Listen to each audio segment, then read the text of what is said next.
तो कहानी शुरू होती है कोलंबिया के एक किंगडम से। यहाँ के लोग बहुत खुश हैं और साथ मिलकर रहते हैं। यहीं पर हम प्रिंसेस एलियन को देखते हैं, जो अपने दोस्तों के साथ बड़े बड़े उल्लू जैसे परिंदों पर शहर की सैर कर रही होती है। तभी उसके दोस्त उसे याद दिलाते हैं कि उसकी 15th बर्थडे आने वाली है। सभी एक्साइटेड थे क्योंकि एलियन की बर्थडे पर महल में बहुत बड़ा जश्न होता था। पर एलियन हिचकिचाते हुए जश्न से मना कर देती है और कहती है कि नहीं, इस बार कोई जश्न नहीं, मैं अब बड़ी हो गई हूँ, इस बार सिर्फ किंग और क्वीन के साथ अपना सारा टाइम गुजारूंगी। ये कहने के बाद उसके सभी दोस्त अपने अपने घर चले जाते हैं और एलियन अपने महल के पास आ जाती है, जहाँ नासरा नाम की उसकी खास हेल्पर घबराए हुए उसे बताती है कि महल की हालत बहुत खराब हो रही है, आपको जल्दी किंग और क्वीन के पास जाना चाहिए। वो महल के अंदर जाती है तो महल की हालत सच में बहुत खराब थी। जगह जगह चीजें टूटी हुई पड़ी थी, सारा सामान बिखरा हुआ था। लेकिन एलियन इसे देखकर परेशान नहीं हुई क्योंकि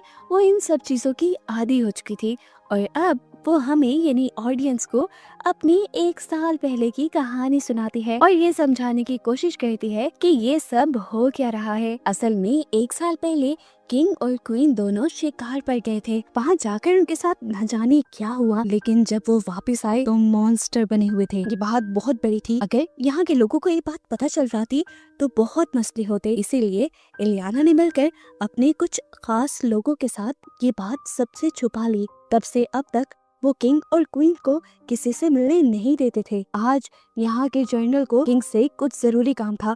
वो जब महल आए तो किंग के मिनिस्टर और उनकी खास हेल्पर नासरा ने बहाने बनाकर उन्हें यहाँ से भेज दिया। लेकिन जनरल भी बहुत ज्यादा जिद्दी थे। वो कहकर चाहते हैं कि अब तो मैं जा रहा हूँ, लेकिन वापस जरूर आऊंगा क्योंकि मुझे किंग से जरूरी काम है। शायद इतनी देर में कोई सीक्रेटली इलियाना के लिए एक लेटर लेकर आता है। असल में इलियाना अपने मॉम डैड के लिए इलाज ढूंढ रही थी और ये उसी से रिलेटेड लेटर था। लेटर खोलते ही उसके सामने 2 शैडोस अपीयर हुए। ये 2 भाई थे और लेक्स, जो किंग और क्वीन का इलाज कर सकते थे। वो इलियाना को बताते हैं कि हम जल्द ही यहाँ तुम्हारे किंगडम में आ रहे हैं क्योंकि किंग और क्वीन का इलाज करने के लिए हमें पहले उनको देखना होगा। यहाँ इलियाना ये सब हैंडल कर रही थी, जबकि दूसरी तरफ अब मिनिस्टर और नासरा एक मीटिंग कर रहे थे। उनको लगता था कि अब किंग और क्वीन की सारी सिचुएशन के बारे में लोगों से छुपाना काफी मुश्किल हो चुका है। इसलिए ये लोग फैसला करते हैं कि इलियाना की 15th बर्थडे पर ये लोग इलियाना को यहाँ की नई क्वीन बना देंगे, जिसके बाद सब कुछ दोबारा से नॉर्मल हो जाएगा। मिनिस्टर कहते हैं क्या लोग इस बात से खुश होंगे? तब नासरा कहती है मैं जानती हूँ लोग किंग और क्वीन से बहुत ज्यादा प्यार करते हैं, लेकिन वो इलियाना से भी बहुत प्यार करते हैं, वो जरूर उसे एक्सेप्ट करेंगे और फिर आहिस्ता आहिस्ता सब नॉर्मल हो जाएगा। उनकी इन्हीं बातों के दौरान यहाँ पर इलियाना आ जाती है और उनको खुशखबरी देती है कि जल्द ही किंग और क्वीन का इलाज मिलने वाला है और वो ठीक भी हो जाएंगे। ये सुनकर ये दोनों खुश तो हुए, लेकिन इन्होंने इलियाना से कहा कि अगर वो ठीक ना हो पाए तो इस मर्तबा आपकी 15th बर्थडे पर हमें आपको यहाँ की सारी जिम्मेदारियां सौंपनी होंगी। ये बात सुनकर इलियाना थोड़ी उदास हो जाती है, लेकिन इनके सामने शर्त रखती है कि मैं अपनी जिम्मेदारियां उठाने से पहले एक आखिरी मर्तबा अपनी पूरी कोशिश जरूर करना चाहूंगी। अगले दिन सभी तैयार होकर उन ऑरलैक्स का इंतजार करने लग जाते हैं। महल में एक बहुत बड़ा मेंढक आता है, जिसके अंदर से पहले 2 शैडोस निकलते हैं और फिर दोनों ऑरलैक्स निकल आते हैं। ये दोनों किंग और क्वीन को देखने की ख्वाहिश करते हैं और इलियाना जब उन्हें किंग और क्वीन के पास लेकर जाती है तो उन्हें देखकर ये दोनों ही डर जाते हैं। किंग और क्वीन भी उन्हें देखकर खुश नहीं लग रहे थे। खैर इतनी सी ही हालत देखकर ऑरलैक्स ने पता चला लिया था कि किंग और क्वीन को डार्क फॉरेस्ट का कर्स हो गया है और जल्द ही अगर इस कर्स को, इस श्राप को ना तोड़ा गया तो बहुत बड़ी मुसीबत में आ सकते हैं वो दोनों। अभी वो लोग बातें ही कर रहे थे कि दोबारा यहाँ पर किंग और क्वीन आ गए और उन्होंने ऑरलैक्स के ऊपर हमला कर दिया, जिससे ऑरलैक्स डरकर यहाँ से चले गए, लेकिन जाते जाते अपना एक मैजिकल एलिमेंट फॉब यहीं पर छोड़ गए। इस तरह से उनके भाग जाने पर इलियाना बहुत गुस्सा होती है और ये गुस्सा किंग और क्वीन पे उतार देती है। मॉन्स्टर बनने की वजह से वो अक्सर ऐसी ही गलतियां करने लगे थे, लेकिन इलियाना का ऐसा बिहेवियर पहले उन्होंने कभी नहीं देखा था। इसलिए वो इलियाना से नाराज हो गए और कुछ ही देर में इलियाना को भी समझ आ गई कि उसने गलत किया था। आज तो उसका बर्थडे भी था, वो भी अच्छे से सेलिब्रेट नहीं कर पाई थी। वो केक लेकर किंग और क्वीन के पास जाती है, लेकिन वो दोनों अभी भी उससे नाराज थे। इस टाइम वो अपने आप को काफी अकेला महसूस करने लगी थी। उसे अपने मॉम डैड की वो यादें याद आती हैं जब वो नॉर्मल थे और एक हैप्पी फैमिली की तरह रहा करते थे। फिर इसी सब के दौरान उसे नींद भी आ जाती है और वो सो जाती है। सुबह जब वो उठी तो परेशान हो गई, क्योंकि सामने केजेस में किंग और क्वीन थे ही नहीं। असल में वो दरवाजा रात लॉक करना भूल गई थी और ऐसे में किंग और क्वीन दोनों महल से बाहर निकल गए। उनकी मॉन्स्टर वाली ये शक्ल देखकर सभी लोग बहुत ज्यादा डर गए और जनरल ने भी फौरन इन 2 मॉन्स्टर्स को पकड़ने का अपने सोल्जर को हुक्म दे दिया, क्योंकि यहाँ के लोग इनसे डर रहे थे। उन्होंने फौरन कहा कि इन मॉन्स्टर्स को मारकर यहाँ से बाहर निकाल दिया जाए। इससे पहले कि इनके साथ कुछ बुरा हो जाता है, इलियाना आकर सिचुएशन संभालती है और लोगों को ये सच बता देती है कि ये दोनों मॉन्स्टर असल में उन्हीं के किंग और क्वीन हैं। किसी को भी उसकी बात पे यकीन नहीं आया, इसीलिए शाम में महल में एक मीटिंग बुलाई गई, जिसमें इलियाना ने सभी लोगों को स्टोरी बताई कि किंग और क्वीन फॉरेस्ट से जब वापस आए तो वो लोग इस तरह मॉन्स्टर बन चुके थे। सभी लोग इस चीज से उदास न होते, तो इलियाना ने ये फैसला लिया कि वो ये चीज सबसे छुपा कर रखेगी। अब ये सारी हकीकत सुनकर यहाँ के लोग भी डर जाते हैं और ये सवाल करने लगते हैं कि जब यहाँ के किंग और क्वीन ही सलामत नहीं है तो हमारी हिफाजत की जिम्मेदारी फिर किसकी है। लोग तो इस किंगडम को छोड़कर जाने की बातें करने लगते हैं। तभी फौरन जनरल आकर सब लोगों से कहती हैं कि अब से इलियाना हमारी न्यू क्वीन है और वही ये किंगडम संभालेगी। लेकिन अभी भी लोगों को इन मॉन्स्टर्स से यानी किंग और क्वीन से डर था, इसीलिए जनरल ने ये फैसला लिया कि किंग और क्वीन को शहर से दूर भेज दिया जाएगा। शाही केजेस में उनको यहाँ से भेजने की तैयारी शुरू कर दी जाती है। इलियाना बहुत ज्यादा उदास थी, ये सब तो उसने प्लान नहीं किया था। वो एक मर्तबा अपने मॉम डैड का इलाज जरूर ढूंढना चाहती थी। वो इसी परेशानी में थी कि तभी उसे अपने छोटे पेट के पास फॉब मिल जाता है, यानी उन ओरलैक्स का वो मैजिकल एलिमेंट मिल जाता है जिसे वो यहीं भूल गए थे। उसका एक बटन दबाते ही इलियाना को पता चलता है कि ओरलैक्स अपना ये फॉब ढूंढ रहे थे। इलियाना उनसे कहती है, आप लोग एक मर्तबा किंगडम वापस आकर मेरी मदद कर दें और ये फॉब भी ले जाएं। लेकिन ओरलैक्स दोबारा किंगडम में आने से मना कर देते हैं, लेकिन इलियाना की मदद करने से मना नहीं करते। वो इलियाना से कहते हैं कि ये फॉब तुम्हें हमारे तक पहुंचने का रास्ता बताएगा। तुम किंग और क्वीन को यहाँ ले आओ, हम उनका इलाज जरूर कर देंगे। ये बात सुनकर इलियाना फौरन ही अपने मॉम डैड के केजेस के पास जाती है और फॉब का एक बटन दबाती है, जिससे यहाँ पर उसके लिए एक मैजिकल कार्ड बन जाती है और उसके मॉम डैड के केजेस भी एकदम से जिंदा होकर कार्ड की तरह चलने लग जाते हैं। इलियान इन दोनों को लेकर यहाँ से भागने लग जाती है, जबकि जर्नल को लगता है कि वो दोनों मॉन्स्टर्स इलियाना को लेकर यहाँ से भाग रहे हैं। इसीलिए जर्नल सबको उनका पीछा करने को कह देती हैं। बड़े बड़े उड़ने वाले उल्लुओं के ऊपर नाजरा और मिनिस्टर भी इलियाना के पास आते हैं और इससे समझाने की कोशिश करते हैं कि अब देर हो चुकी है, किंग और क्वीन ठीक नहीं हो सकते, बेहतर यही है कि किंगडम की जिम्मेदारियां आप खुद संभालो, आप ऐसे ना भाग कर जाओ। नाजरा समझ गई थी कि इस तरह तो इलियाना मानेगी नहीं, उसके पास किसी को तो होना चाहिए, इसीलिए वो मिनिस्टर को इलियाना के पास फेंक देती है। लेकिन यहाँ पर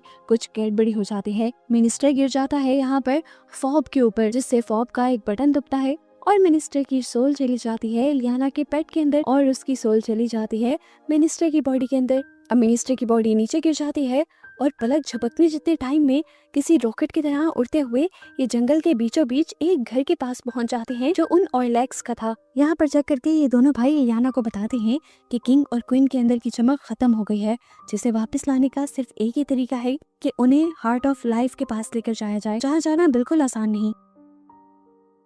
वो डार्क फॉरेस्ट के बाहर था और रास्ते में बस खतरे ही खतरे थे। यहाँ पर मिनिस्टर इलियाना को समझाता है कि टाइम वेस्ट करने की जरूरत नहीं, लेकिन इलियाना को एक मर्तबा ट्राई करना था। ओरलैक्स उसे एक रोशनी देते हैं जो उसे आगे का रास्ता बताने वाली थी और ऐसे ही लोग अपना सफर शुरू कर देते हैं। रास्ते में ये लोग ऐसी जगह से भी गुजरते हैं जहाँ ऊपर से मिनिस्टर को इनके सोल्जर्स जाते हुए दिखाई दे रहे थे। वो सोल्जर्स को अपनी तरफ अट्रैक्ट करने की कोशिश करता है, लेकिन उससे पहले ही इलियाना उसे पकड़ लेती है और कहती है, बेवकूफ मत बनो, मेरा प्लान खराब मत करो। इसके बाद ये लोग एक छोटे से गार के अंदर से गुजरते हैं जहाँ बहुत सारी रोशनियां ही रोशनियां इन्हें नजर आ रही थी। ये रोशनी असल में इन दोनों मॉन्स्टर्स की बातों की थी और जैसे ही इनकी बातें गुस्से में बदलती हैं, यानी जब ये लोग लड़ने लग जाते हैं तो यहाँ पर खौफनाक बैट्स पैदा होने लगते हैं।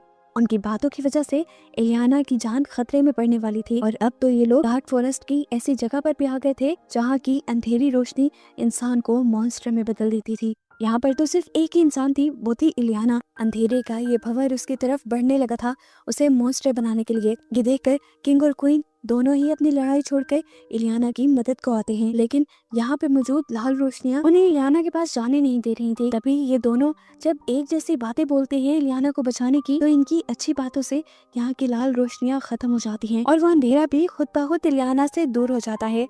और इलियाना भी इन दोनों को इस तरह प्यार से बातें करता देखकर बहुत खुश होती है। इस मुसीबत से निकलने के बाद किंग और क्वीन दोबारा से लड़ने लगे थे।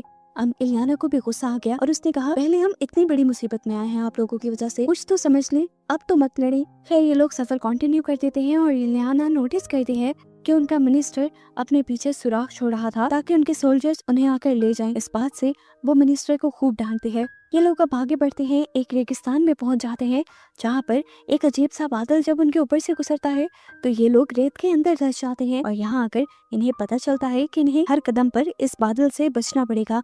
ये उनके लिए मुसीबत थी। इस बात को समझने के बाद अब आगे कहाँ बढ़ना था ये एक और चैलेंज था। इन्हें किस डायरेक्शन में जाना था उसे लेकर किंग और क्वीन के दरमियान में दोबारा बहस शुरू हो जाती है। कितना लड़ते हैं ये दोनों। इलियाना नोटिस करती है कि जब जब ये दोनों बहस करते हैं तो डार्क फॉरेस्ट का वो भंवर जो इन्हें कर्ज देता है वो इनकी तरफ पड़ता है। अभी तो वो ये नोटिस कर रही थी कि ये भंवर इनके लड़ने से इन्हीं की किंगडम की तरफ पड़ रहा था जहाँ पर सारे लोग इसी मुसीबत में आने वाले थे। ये सब देखने के बावजूद भी किंग और क्वीन बहस करते ही रहते हैं और ऐसे आसमान में काले बादल छाने लगते हैं। यहाँ पर रेत का तूफान आ जाता है जिसके अंदर ये धंसने ही वाले थे, लेकिन इन्होंने किस तरह अपने आप को बचा लिया। यहीं पर ये लोग एक छोटी सी कैट को भी फंसा हुआ देखते हैं और इलियाना अपने मॉम डैड से कहती है कि हमें उनकी मदद करनी चाहिए। ये लोग जैसे ही मिलकर उसे बचाते हैं तो यहाँ का मौसम दोबारा से ठीक हो जाता है और यहाँ पर पता चलता है कि असल में ये रेगिस्तान उनका इम्तिहान ले रहा था। यहाँ पर इलियाना नोटिस करती है कि अब तो जनरल और उनके सोल्जर्स भी आ गए थे उनके पीछे पीछे। उनसे बचने के लिए इलियाना आगे भागती है और एक मेज की तरह की जगह पर पहुंच जाती है। उसका थोड़ा सा ही ध्यान भटका था कि उसके लिए बड़ी मुसीबत हो गई। उसके मॉम डैड उससे बिछड़ गए। इसी मेज यानी भूल भुलैया में बहुत से हैमस्टर्स रहते थे। ये हैमस्टर्स जादुई थे और इन्हें यहाँ के हर रास्ते का पता था। मिनिस्टर इन हैमस्टर्स से कहता है कि आप हमारी मदद करेंगे, लेकिन वो हैमस्टर एक शर्त रख देते हैं कि उससे पहले तुम हमारा खाना चख कर बताओ। ये खाना इंसानों के खाने के काबिल बिल्कुल नहीं लग रहा था, लेकिन मिनिस्टर को ये याद नहीं था कि वो खुद भी एक छोटे हैमस्टर की बॉडी में है। अपने किंग और क्वीन की जान बचाने के लिए आखिर वो खा लेता है और उसे खाने के बाद ये काफी मजे का भी लगता है। मिनिस्टर हैमस्टर्स में घुल मिल जाता है। ये लोग यहाँ पर पार्टी करते हैं, खूब इंजॉय करते हैं, जिसके बाद ये हैमस्टर्स इलिना और मिनिस्टर्स को किंग और क्वीन के पास ले जाते हैं। फाइनली अब इनके सामने वो पहाड़ आ चुका था जिसकी दूसरी तरफ हार्ट ऑफ लाइफ था। ये लोग जब वहाँ पर पहुँचते हैं तो वहाँ का जादुई पानी एकदम से किंग और क्वीन से दूर हो जाता है और फिर यही जादुई पानी किंग और क्वीन को दिखाता है कि वो लोग आज इस बड़ी मुसीबत में क्यों थे। ये पानी दिखाता है कि किंग और क्वीन दोनों ही गुस्से के बहुत तेज थे, एक दूसरे को समझते नहीं थे। इनके दरमियान में बहुत बहस चलती थी और इसी बहस की वजह से डार्क फॉरेस्ट का वो कर्ज इन दोनों के ऊपर रखा था। राजा को अपनी गलती समझ आ गई। वो समझ गए कि उनका और क्वीन का रिलेशन अच्छा नहीं है और ये हकीकत जब इलियाना को पता चलती है तो वो भी बहुत ज्यादा दुखी हो जाती है इस बात को लेकर कि उसके मॉम डैड को अभी तक उसका ख्याल ही नहीं था। वो सिर्फ अपने बारे में सोच रहे थे। अगर वो लड़कर अलहदा भी होते तो इलियाना का क्या होता। उसे में इलियाना यहाँ से जाने लगती है और उसके गुस्से से ब्लैक फॉरेस्ट का कर्ज उसकी तरफ बढ़ने लग जाता है। ये देखते हुए किंग और क्वीन अपने बारे में सोचना छोड़ देते हैं और इलियाना की मदद करने के लिए उसके पास जाने लगते हैं।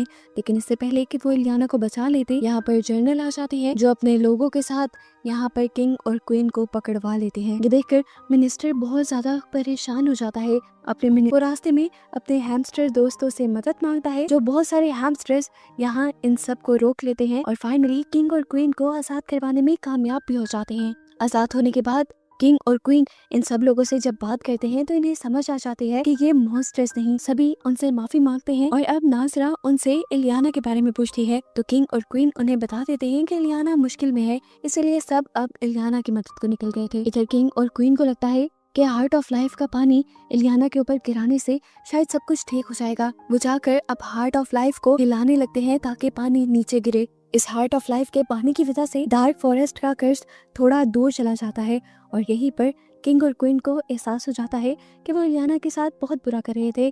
इसीलिए किंग और क्वीन दोनों मिलकर इलियाना से माफी मांगते हैं। इलियाना को भी अपने बचपन के टाइम याद आने लगते हैं, जिससे उसका गुस्सा बिल्कुल ठंडा हो जाता है। अब किंग और क्वीन उसके पास आकर उसे गले लगाते हैं और ऐसे तीनों के एक साथ मिलने से और प्यार करने से इन दोनों का कर्ज खत्म हो जाता है, जिसके बाद किंग और क्वीन दोनों पहले की तरह नॉर्मल हो जाते हैं। मिनिस्टर और हैमस्टर्स की भी सोल अपनी अपनी बॉडीज के अंदर आ जाती हैं और सब कुछ पहले की तरह नॉर्मल होने लगता है। कहानी में कुछ अरसे बाद हमें दिखाया जाता है कि अब इलियाना की जिंदगी में खुशियां ही खुशियां हैं। इस किंगडम को किंग और क्वीन दोनों मिलकर तो चलाते हैं, लेकिन ये दोनों साथ नहीं रहते, बल्कि अलग-अलग अपने अपने महलों में रहते हैं।